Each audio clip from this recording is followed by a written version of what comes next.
BFM Business, Good Morning Business, l'interview. Et à 8h17, c'est Olivier Leroux, le président du groupe Servier qui est avec moi ce matin. Bonjour.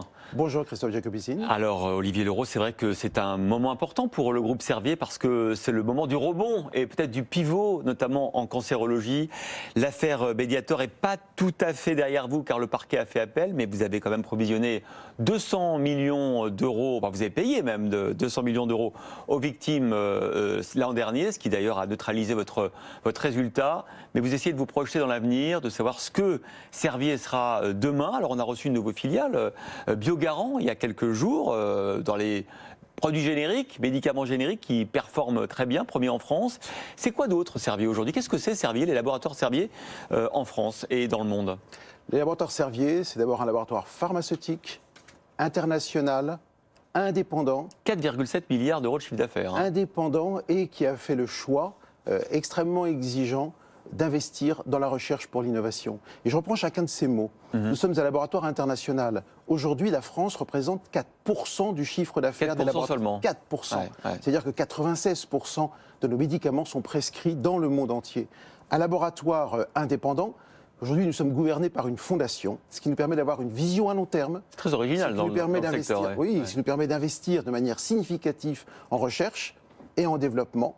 Et puis, nous sommes un laboratoire qui, aujourd'hui, enrichit son portefeuille avec une grande réussite qu'il y a eu dans le cardiovasculaire, dans le domaine du métabolisme, dans le domaine du venous disease, des maladies veineuses, et qui, aujourd'hui, se donne un nouveau pilier dans le domaine de l'oncologie. Donc des cancers, avec notamment des acquisitions. Hein. 2 acquisitions. Nous avons investi sur les 3 dernières années plus de 4 milliards d'euros dans le domaine de l'oncologie, et nous renforçons notre recherche et notre développement avec un investissement très significatif à Saclay, dans l'écosystème de Saclay, avec un investissement de 370 millions d'euros. Alors, c'est vrai que c'est compliqué d'avoir ce sparadrap du Mediator, parce que je rappelle quand même que Servier, c'est quand même 21 800 collaborateurs dans 150 pays, donc c'est une grande entreprise française qui a beaucoup souffert, hein, et c'est normal, hein, de cette affaire, et qui aujourd'hui doit se réinventer, se projeter, et vous le faites de manière assez offensive, hein, avec ces acquisitions de 4 milliards.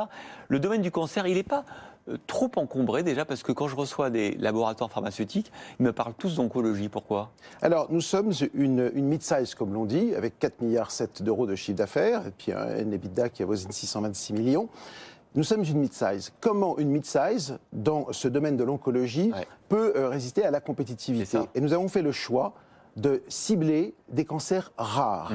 Là où la leucémie, par exemple. Hein. La leucémie aiguë, avec certaines mutations. C'est des termes un peu techniques, mais c'est bien cela, c'est les cancers rares. Donc il y a 2 domaines dans lesquels nous sommes aujourd'hui.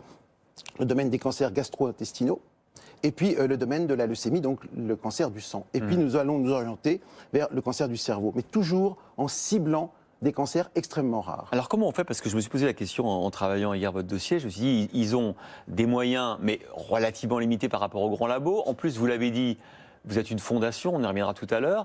Vous ne pouvez pas lever d'argent sur les marchés, en tout cas sous forme de capital.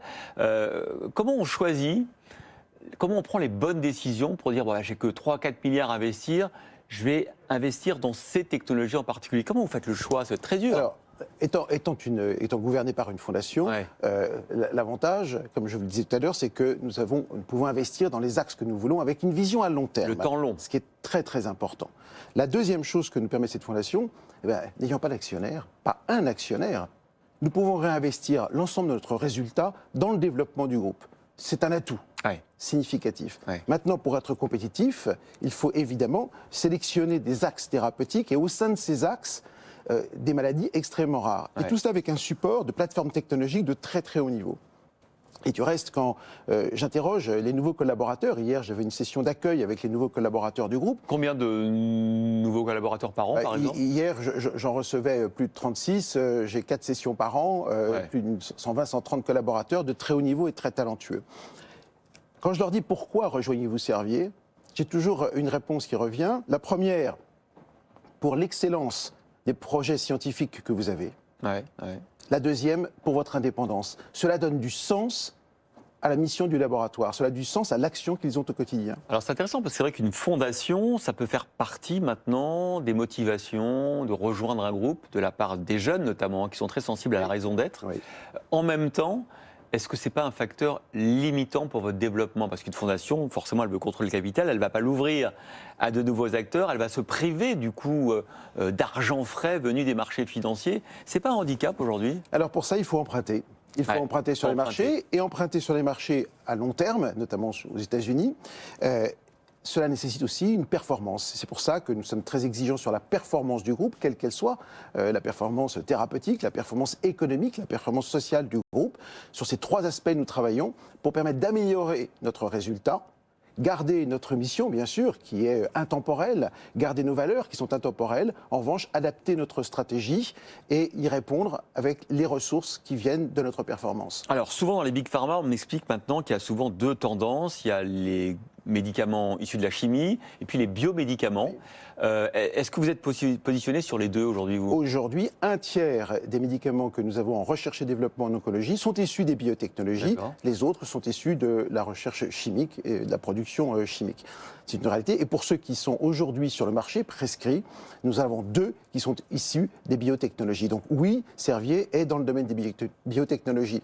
Et nous le confirmons avec un investissement de plus de 75 millions dans une unité de production biotechnologique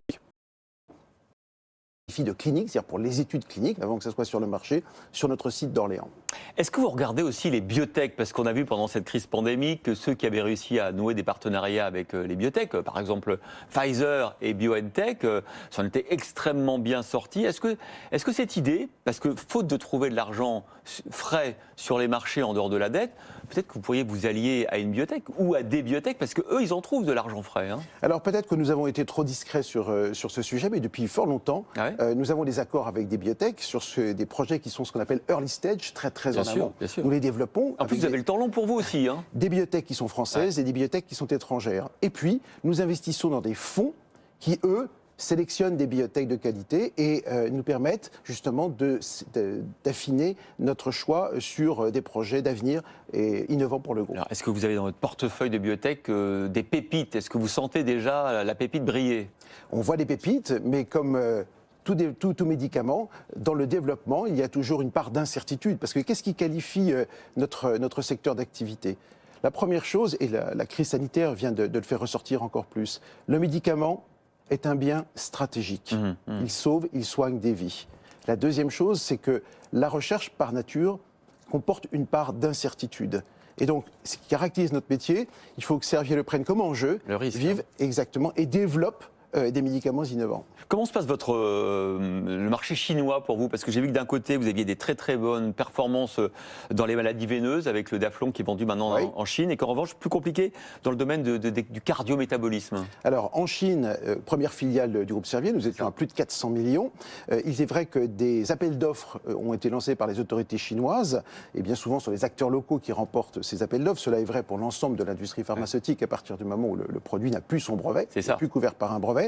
C'est le générique chinois en quelque sorte. Je suis admiratif devant les équipes chinoises qui ont su, grâce à des outils digitaux, trouver des solutions alternatives, grâce à des nouveaux territoires au sein de la Chine dans lesquels nous n'étions pas présents, justement à faire en sorte que notre chiffre d'affaires se maintienne, puisque nous sommes à 354 millions, 355 millions en Chine.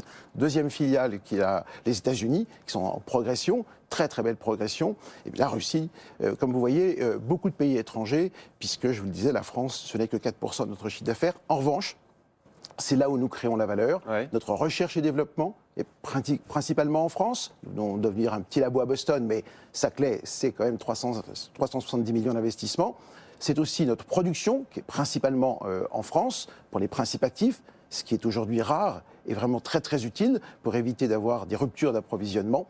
Et puis, c'est aussi toutes nos activités digitales que nous développons à partir de la France, mais à rendre encore plus rapide notre recherche, plus rapide notre supply et notre production, et plus rapide nos études cliniques. Quels enseignements, on va revenir rapidement sur le Mediator, qui vous a coûté quand même presque 1,5 milliard d'euros en dédommagement et en amende. Quels enseignements vous en avez tirés sur les erreurs qui avaient été faites, sur l'incompréhension de ce qui se passait? Est-ce que ça a changé du coup la culture de l'entreprise? D'abord, je voudrais vous dire avec beaucoup d'émotion, il n'y a pas un jour sans que je pense aux victimes du Mediator et notamment celles que j'ai rencontrées. Les collaborateurs du groupe ont été bouleversés. Ce sont des médecins, ce sont des pharmaciens. Nous avons tiré des enseignements. Certes, le monde réglementaire a beaucoup évolué depuis quelques années. Nous avons encore renforcé toutes nos équipes réglementaires de pharmacovigilance et autres domaines réglementaires au sein du groupe. Mais surtout, nous avons confirmé notre mission qui est de dire qu'il faut investir encore plus pour innover, pour découvrir des médicaments qui sont en rupture, qui soignent et qui sauvent des vies. C'est ça le nouveau chapitre que nous écrivons avec les 21 500 collaborateurs du groupe. C'est ce nouveau chapitre de l'histoire du groupe, l'innovation pour soigner et sauver des patients. Et vous le rappeliez, 21 000 collaborateurs, 4,7 milliards d'euros de chiffre d'affaires. Merci beaucoup Olivier Leroux, président du groupe Servier, d'avoir été dans la matinale de Good Morning Business ce matin.